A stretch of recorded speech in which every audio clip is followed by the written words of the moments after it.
UPSC Civil Services examination is a dream seen by many but achieved by few. And one among the few is with us today.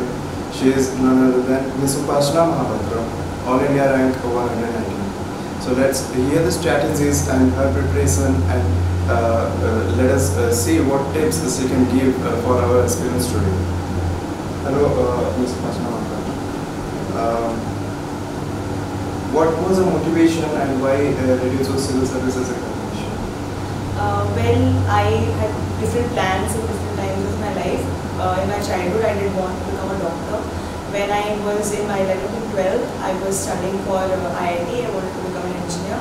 But after I went for graduation to Delhi University and seeing the environment there, the kind of ecosystem and the kind of peers who were all preparing for the civil services examination, I also saw that I could do something if I enter the field of civil services, probably create, if not very big but small change in the society, and that was mainly my motivation behind taking this examination.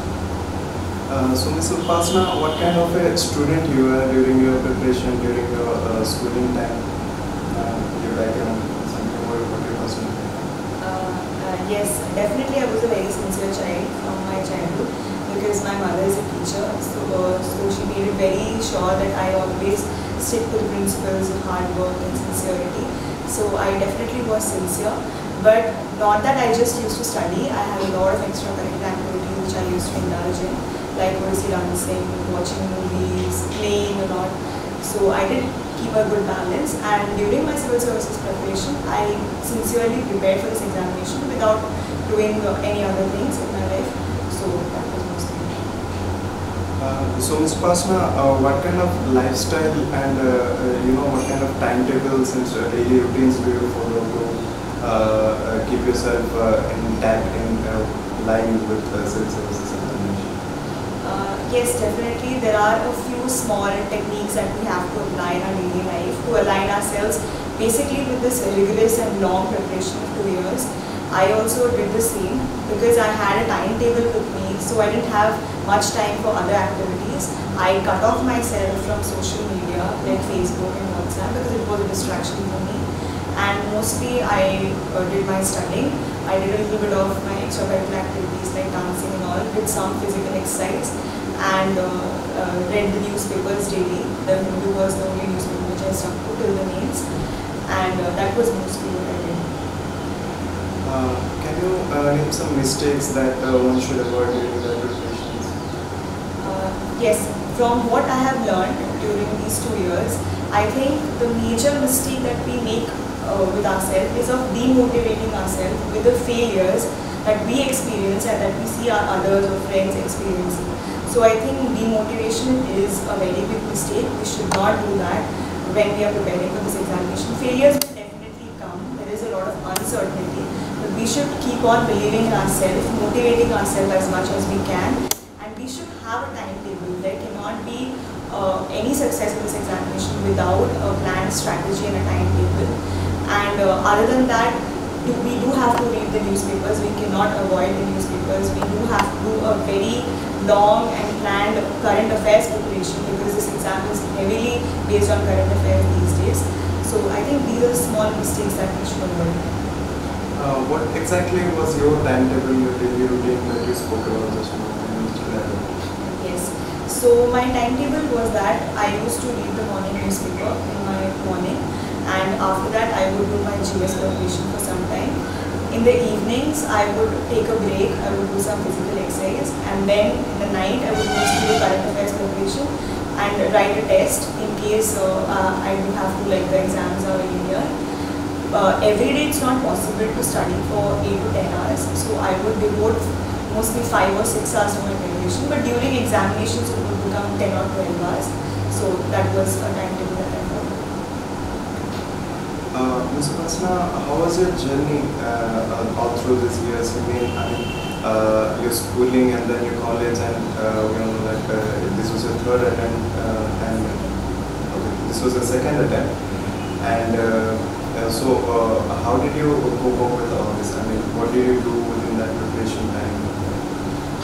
So during my college, I had the plans of this examination, but I did not devote anything much to preparation during my college as such. I studied the newspaper a little bit to have a feel of how exactly to go about the newspaper. After my college was over, I took off 1 year. I understood the syllabus. During that time, I had also taken a formal teaching. I read the GS questions and gave my first attempt, but I could not succeed. After that, when I had 1 more year with me, where also I had not done anything else. I was just preparing for this examination for 2018. During that time, I did make up a better, I would say a better strategy than what I had before.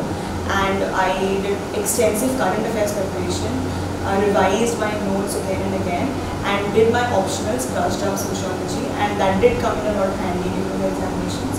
So I made some few small changes which I had learned from my first attempt.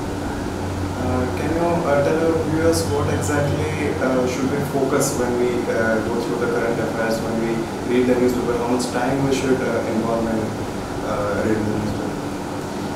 Yes, so newspaper reading is very important, but initially when we start reading the newspaper, it takes us usually 3 to 4 hours because we have to understand what to read in the newspaper. So it becomes very important to understand the syllabus so that we can pick up the important questions from the newspaper and we don't read the whole newspaper. Similarly for current affairs, of course 1 or 2 hours daily would be required because there is a lot of questions that we have to cover in current affairs, be it the PIB or other sites that we follow. But after we understand the syllabus for the newspaper reading, I think it can be cut short to 2 or in fact 1.5 hours also, depending on our reading speed. So mostly I think that much time given to newspaper reading is sufficient. And other than that, 1 or 2 hours of current affairs reading, as well as giving some MCQ tests would be enough for this preparation. Do you follow some particular current affairs magazines? Yes, I did follow the Vision IAS Current Affairs magazine. I think that is a pretty extensive coverage of current affairs. So I followed only one magazine during my preparation. I think instead of having a lot of sources, it's better to have one source and revise it again and again. And that's what I did. Ms. Upasana, what are the shortcomings and how did you overcome in the pre-examination and mains examination, when you sit to write the exam, there are certain problems that you might have faced, and how do you overcome them? Yes, in fact, pre was a major hurdle for me because I could not clear my prelims during the first attempt. So I think the shortcomings or the hardships that we face during the prelims and mains preparation are a little different, but they can be dealt with easily. Like during prelims, we have a lot of questions to cover in a small time, as well as revising the test series again and again. So the thing that we have to remember in mind is 2 months before prelims should be completely devoted to the prelims preparation. We should not be doing anything else during that time, and that should be we should devote to revising the notes or the book sources and the current affairs that we have already read earlier. We should not pick up any new book or new sources during those last 2 months. Other than that, we have to revise our test series, which we may have solved, and if not, then we solve it during that time and revise it again. During mains preparation, it becomes important to understand the issue so that we can write our own views and opinions and have a very extensive idea about the issues happening around us. And that can be done by a very careful reading of the newspaper and the current affairs, and having a very diligent strategy of encompassing both test series as well as our other preparation during the mains time. So I think test series comes in very handy to practice answer writing for the mains. And what do you like to say to our viewers about the personal interview?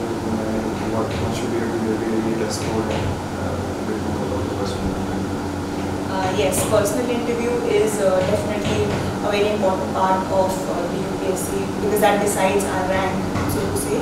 And during the interview, what we should remember is we should be dressed appropriately, that is, have a formal wear.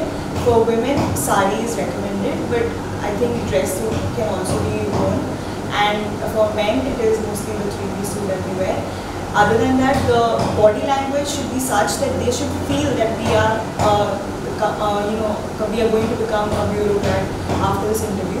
and we should be very polite, have a very confident demeanor and a smile on our face so that our personality is very pleasant.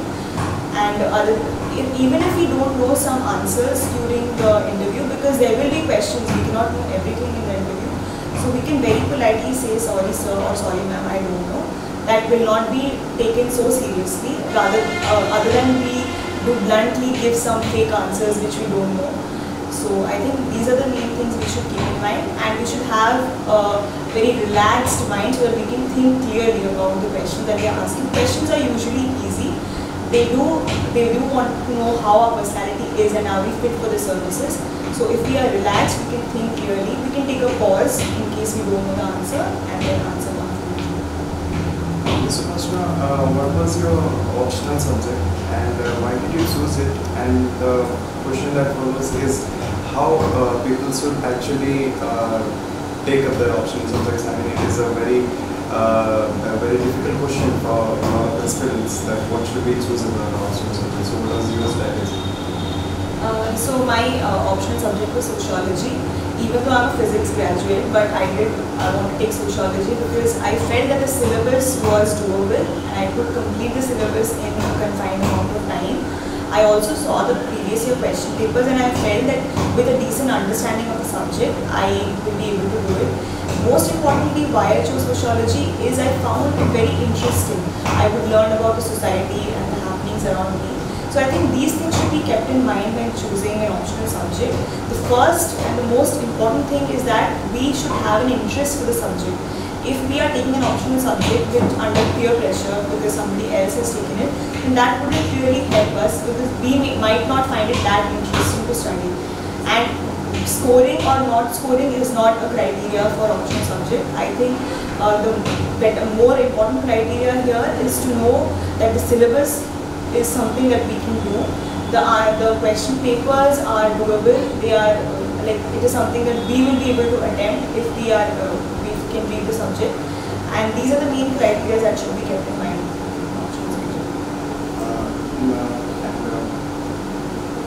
What are the books and resources and study materials that are available in market which are really reliable for sales analysis? I think there is an ample amount of books and study material, not just market, online there is a lot of source of books and other materials. So the basic books which we need for the GS preparation, which we can get from any site, there is a book list which will be available, that should be there with everybody. Let's say Spectrum for history, for ancient history we have some NCRTs, for art and culture is Nitin Singhania, for polity we have Lakshmikant, for environment there is Shankar Iyer. So these are the books which should be there with everybody. Other than that, the current affairs sources we can follow any source that we find is easy for us to do. Like I stuck to Visionaries Current Affairs magazine because I found them quite extensive and I could cover all my GS portion by doing those current affairs magazines. So that is pretty dynamic, that is what we can choose from our own understanding. And the newspapers, The Hindu is the most reliable newspaper. It is very academic and the editorials are very extensive coverage. For interview, we will need to study two newspapers, The Hindu and the Indian Express. I also do the same. And with that, in order to have more sources for our GS preparation and to write better answers, we can also rely on certain online magazines like Frontline, The Print, or Scroll and other such magazines. They will help us write better answers, which can help us fetch better marks. And for sociology 1 and 2, for first, I did follow only my coaching notes, but there are a number of good books also available in the market. In case you cannot understand the syllabus or you cannot understand the notes by reading them, then I think we can also get some books from the market. Like for paper 1, we have Harala Boss. For paper 2, IGNOU notes are very good. So mainly these are the books which we can rely on. And more than the books, the importance here is to revise those books again and again. And if we are thorough with our sources, then I think we can do well in the examination. Ma'am, we all know that in earlier days, Civil services examination was actually difficult, but we didn't have any coaching institutions that offered guidance for this particular examinations. Today we have a lot of coaching institutions, and there is a general myth that people believe that if we don't enter in any coaching institution, it's really hard for cracking the examination. So what do you like to say about this? I did take up coaching. That's because mostly I was not sure how to go on this preparation. I did not have anybody in my family who was in the services, or I did not have any seniors to talk to. But today, with the availability of online material, coaching has become a little redundant. We do go to the coaching, but we do lose a lot of time in that. So I think it's very important to manage our time, because we feel that there is a lot of time, but when the examination approaches, we hardly have any time and we have a lot of things to revise. So I think it's more important to understand the syllabus, and that can be done from extensive online reading of, we can go to different sites. They have toppers strategies and other strategies. We can read them and understand and try out different strategies, build a strategy of our own, have a good timetable. We can by reading the different GS sources, that the static sources which I mentioned, a fair understanding of these subjects can be developed, and newspaper reading will also come in handy with that. So by doing these things, I think the preparation becomes, we can become confident in our own preparation, and coaching is not that necessary. However, if there is somebody who is taking up an optional subject which one is not aware of, which is very different from one's graduation subject, and he or she is not able to understand by reading the syllabus and other materials, then they might take up coaching if they find it very necessary. But I wouldn't say coaching is the do-all and end-all of this examination.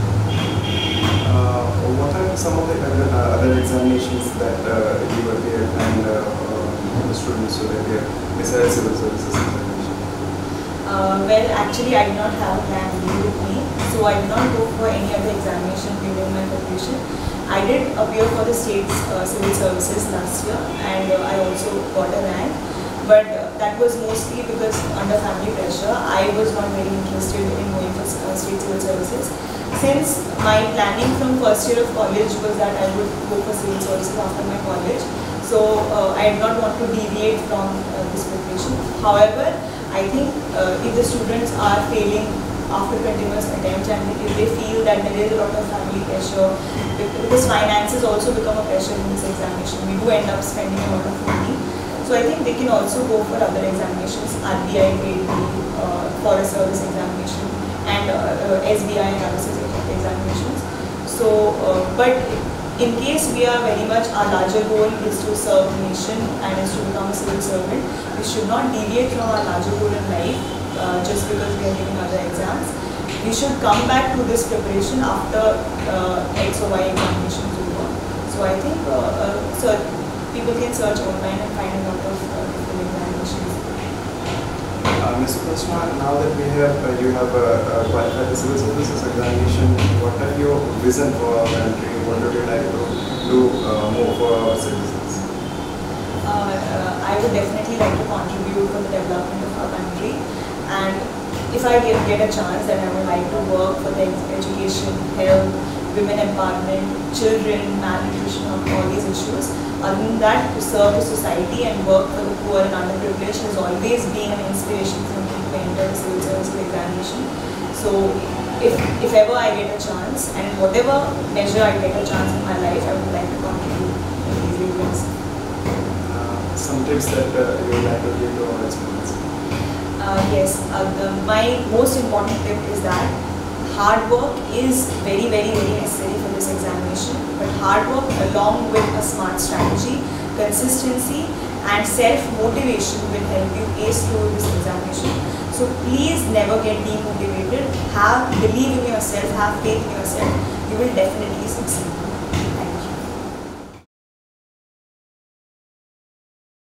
Ma'am, thank you so much for joining with us today. It was really inspiring. I'm sure you have inspired a lot of students to take up civil services as a career and contribute in nation building, including me as well. Thank you so much. Thank you so much for having me on the side.